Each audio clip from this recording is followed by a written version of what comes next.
You aren't being a proper woman, therefore you must be a witch. Be a witch. Be a witch. Be a witch. Be a witch. Be a witch. Be a witch. You must be a witch. Feel the shiver up your snaky spine, and I'll breathe into the shiver in mine. And let's begin. We had just moved from Waterloo, Ontario to Los Angeles, California, and my mom, new stepdad, and I went for a hike. It wasn't too far a drive. I think my folks were just checking out local outdoor options.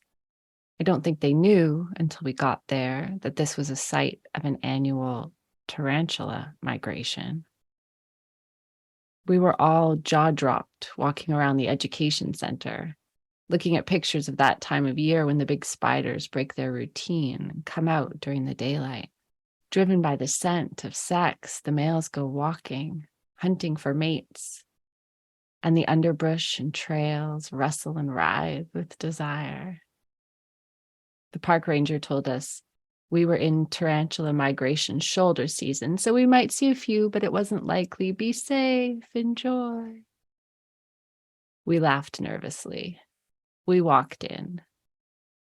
The sun filtered through the leaves. The forest was quiet. It smelled like only California woods can smell, and we relaxed. I was in the shade of the oaks and walnut trees when I heard the sound. I had run ahead on the trail. The sound was in the woods, maybe 20 feet off the trail. It was up in the canopy.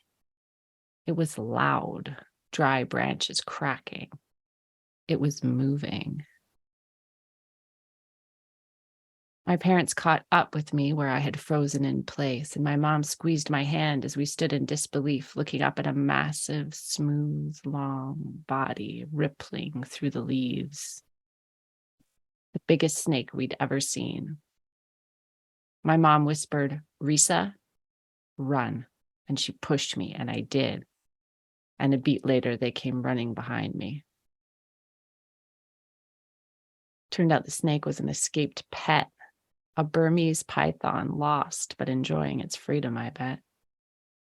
Caught and contained, carried away from home for someone's entertainment. Objectified, owned, and now loose in the sage and the sumac. I felt a tightness in my little 7-year-old heart as I imagined what might happen to it next. I felt strange, transported, contained, let loose among the leaves. I guess I have felt a snake in my heart ever since.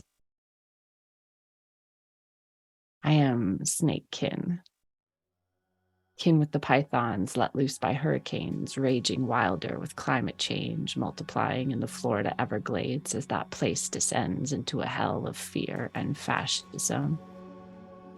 I am snake kin writhing.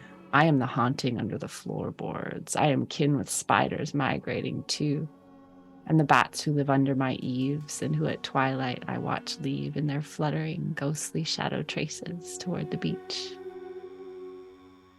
I am kin with the darkness, with spirits that speak shadow truths and strike deep, unnameable fear.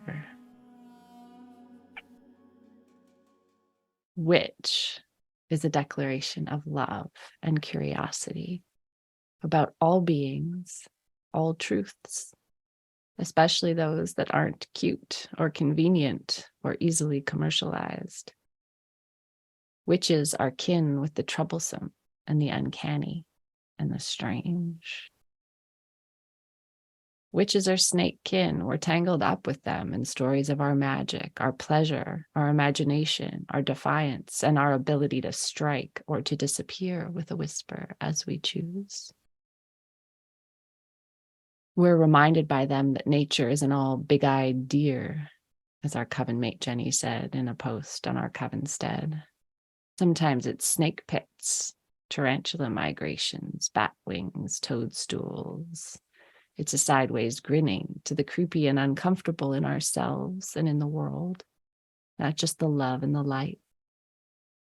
It is an openness to the medicine in every kin. I want to slip into and interrogate the twinned, twining feeling of uncanny and terror and awe and a desire to touch their softness, to be slithered on and known by a being who moves and knows their world through their belly skin right up against you, so exposed. Two feelings so deep in us, fear and excitement, curiosity and revulsion, the way we are entranced, staring into their eyes, and the way we shiver in fear, a clue that whatever is happening here runs deep, deep as ancient prophecy, as Nikki Sanchez told us last week. So there's many, many different groups of Mayan people that span from southern Mexico into Belize and Honduras, Nicaragua, and El Salvador. I name my Papil heritage. That prophecy is a Mayan prophecy, but it's also one that I've been raised with.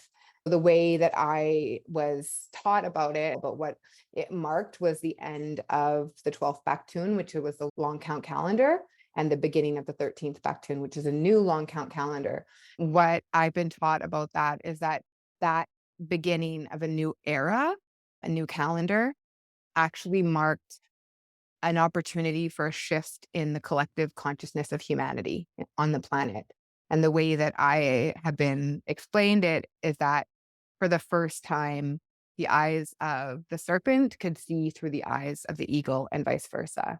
And so the serpent, for me and the way that I've been taught about it, she is the one closest to the earth because her entire body, her belly, her brain, everything is always on the earth, is always listening to the ground, knows more than any other creature what the earth is feeling. And the eagle, of course, flies the highest of any bird and can see from this great macro perspective in that prophecy. To see those two minds be able to come together and see through each other's eyes, I've always interpreted that as a coming together of different worldviews. So we can talk about the Western imperial worldview and an indigenous worldview for the first time actually being able to meet one another's consciousness and have the capacity to listen and learn from one another. In Genesis chapter 3, God says to the snake, I will put enmity between you and the woman. She will crush your head and you will bite her heel. According to the Gnostics, this was the flawed God, the scared God, the one who wanted to keep us safe by keeping us trapped. In the view of these ancient snake-handling heretics, the snake in the story is the voice of the universe in everything, the holiness beyond. Serpent is used in the Bible to refer to Egypt and the king of Babylon.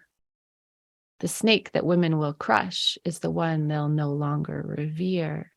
The snake represents places where women's role, though still constrained and lives still not their own, did have a sacred escape route to power. A woman could become a priestess in Egypt and Babylon, where she could study, wield power, live in some prosperity and peace, gather taxes and build more spaces of worship and safety, and honor ancient snake river gods, gods of the underworld and intestines, the ropes that run inside, the kinds of power that exceed and transgress the limits of the ordered cage-like world. Serpents recur through ancient cultures and symbol systems all over. They are Sumerian fertility gods of healing and magic, Minoan snake goddesses that protected the house. Wadjet, ancient Egyptian snake-headed goddess, began as a protector of mothers in childbirth and became used as a symbol of the holy power of kings. December 25th on the Egyptian calendar was considered to be the going forth of the goddess, while April 21st was her feast day. The many days when Wadjet is honored culminate during her month, Epipi, the harvest or summer month. This corresponds to mid-May through mid-June in the Gregorian calendar. So right now is the snake goddess time, of course. All hail the queen.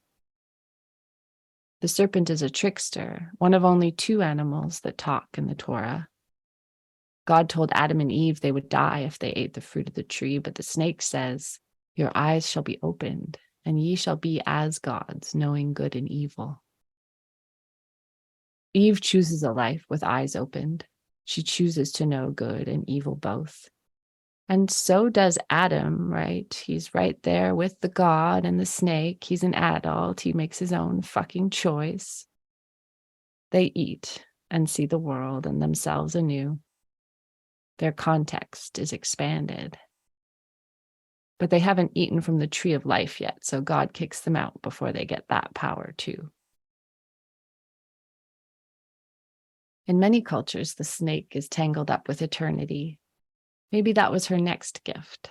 Know good and evil and then choose to live forever anyway, if you want to. The snake as symbol of eternity is a leitmotif across cultures, the Ouroboros of time looping. The infinite that flies away into the limitless universe also always bends back. In projective geometry, all lines meet eventually. The limitless outside meets the limitless inside, and it does so in the shape of our sister, the snake. Some Hebrew scholars interpret the snake in the Adam and Eve story as simply representing how all humans must learn to navigate sexual desire. Desire that can lead us into disaster or into transcendence. The twinned nature of our own desiring selves. When I was in CEGEP, a friend asked a table of day-drinking 19-year-olds, liberal arts nerds, asking their first questions aloud about philosophy and sexual identity, whether animals figured in anyone's dreams or fantasies. And in my memory, we looked at her blushingly, a little blankly. And then she said, like snakes. And then we all nodded and smiled. If we hadn't dreamed in that direction before, we were about to.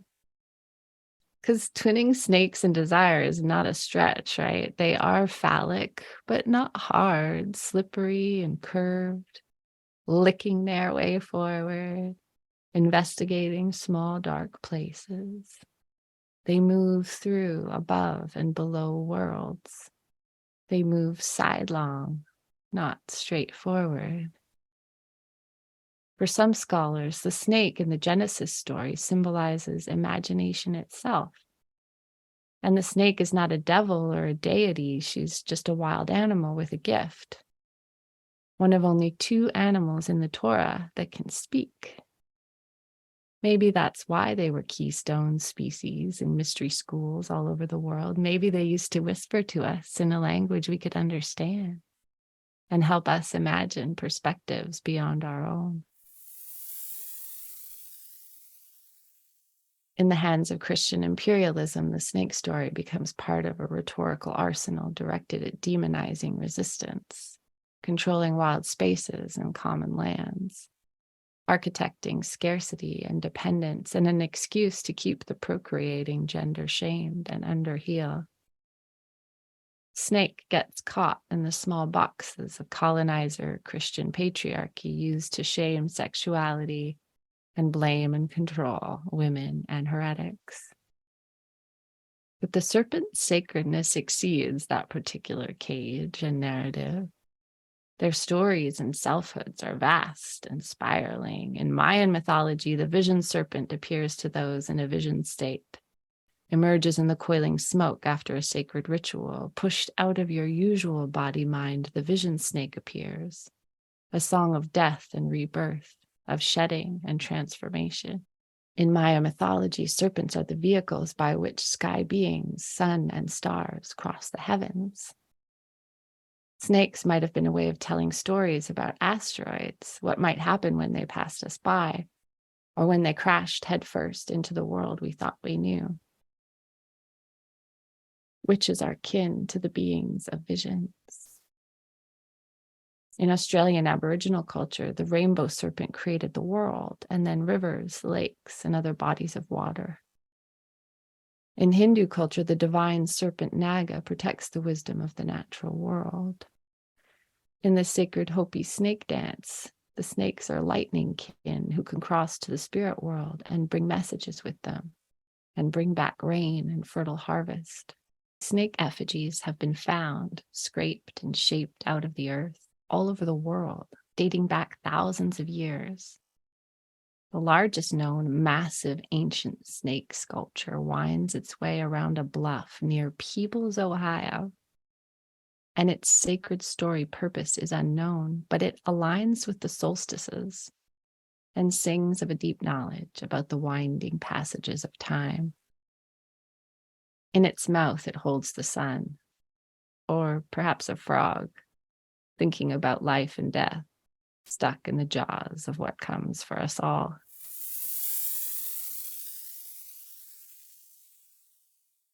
In Norse mythology, the world serpent circles the world in the deepest parts of the world waters, its tail in its teeth. When it releases, the final battle, Ragnarok, will begin. The world will burn and then be washed in rising tides and then be born again. The snake represents truth-telling, desire, imagination, lightning, rivers, rain, forces able to create the world and to destroy it, the dangerous edge of the living world. Pentecostal holiness snake handlers today in small isolated churches still hold to a faith that tells them that the called can hold venomous snakes and God will protect them. A hope so many of us would like to cling to, that there's some magic amount we can do that will spare us from the suffering that is being human in an unjust world. Usually accompanied by wild music, the practice is a kind of balm in places of extreme poverty and resilience, though it's one that requires turning a blind eye to the deaths of mothers, fathers, sons, and daughters by a snake bite. The snakes themselves live without dignity, kept in small, sickening wooden boxes, a sacred relationship turned to trauma reenactment, a common hunger. I am kin to the hunger, too. I am hungry for more freedom, more joy, more justice, more gentleness, more wildness, more freedom, less fucking shame. I want to be kin, not just with snake as symbol, eternity, connection, renewal, the infinite rainbow serpent, wad jet. I want to somehow feel a body kinship with actual snake neighbors, too.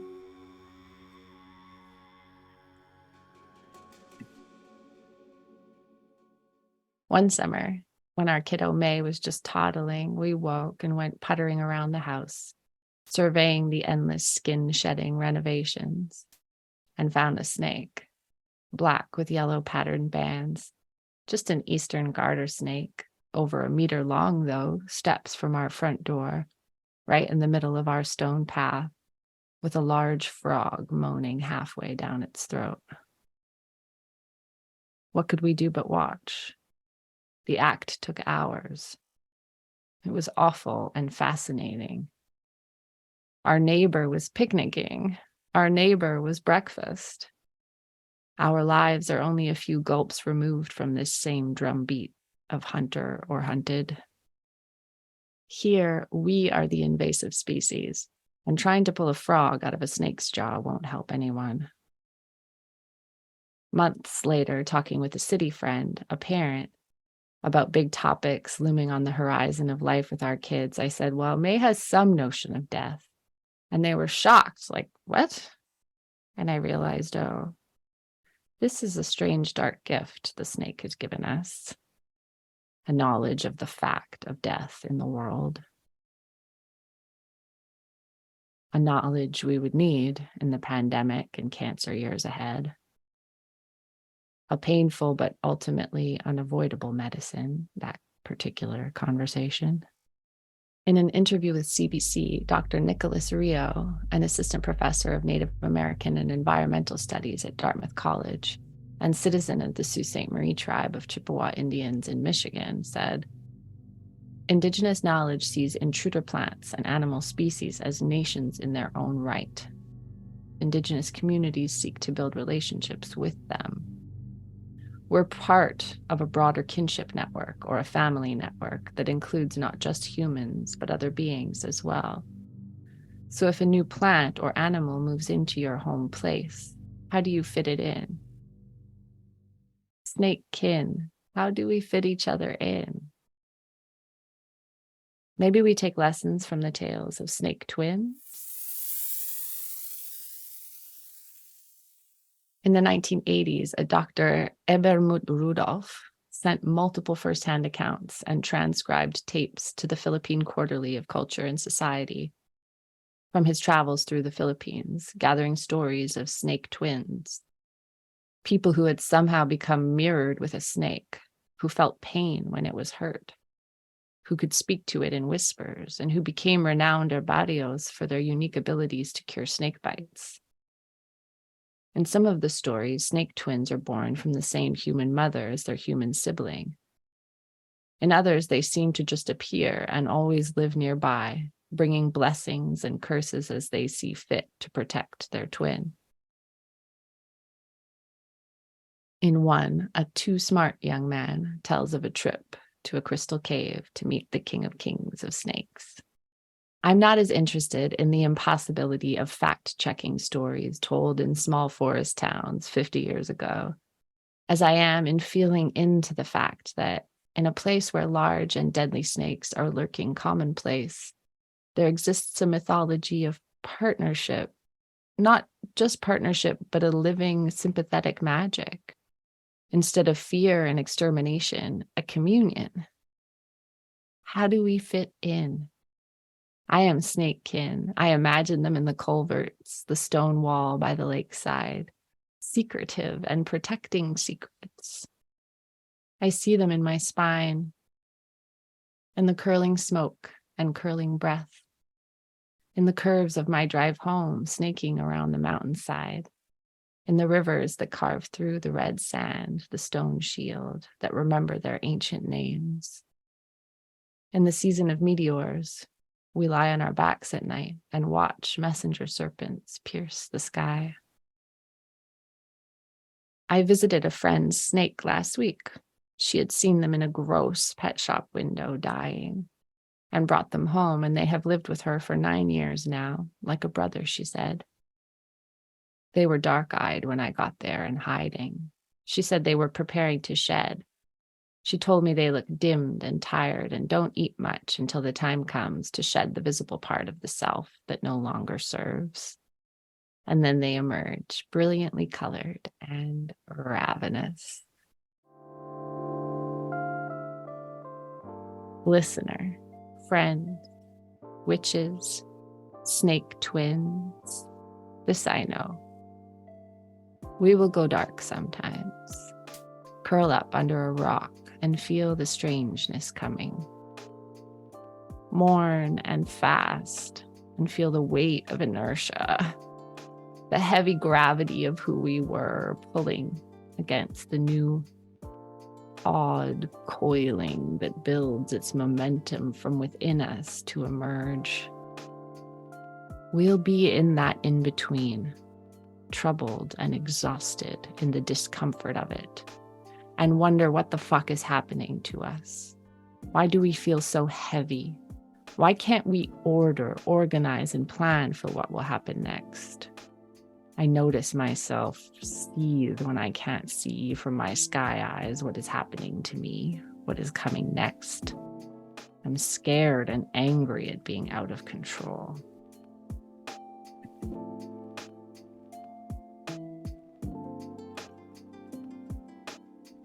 But we are snake kin. We need to feel our way through belly first sometimes. And the old just can't slip off until the new is formed beneath. Take your time, I call out to myself, my sister, my coven at large. Feel it belly first. You are snake kin, and change is always coming. You are related to the coiling that keeps the world from flying apart. You are running in the waters and fires deep underground. You are smiling at infinity, biting it between your teeth, one with the future and the past. You are starting to trust in the coming of the new skin. Rest, breathe in, trust in the rhythm of shedding again and again. Trust in your changing self as medicine. Witches, we are snakekin. We come through death with bright new skin, ready to begin again. And may the god, etc., bless our writhing sympathetic twin, our belly cells, our sky cells. And happy snake season.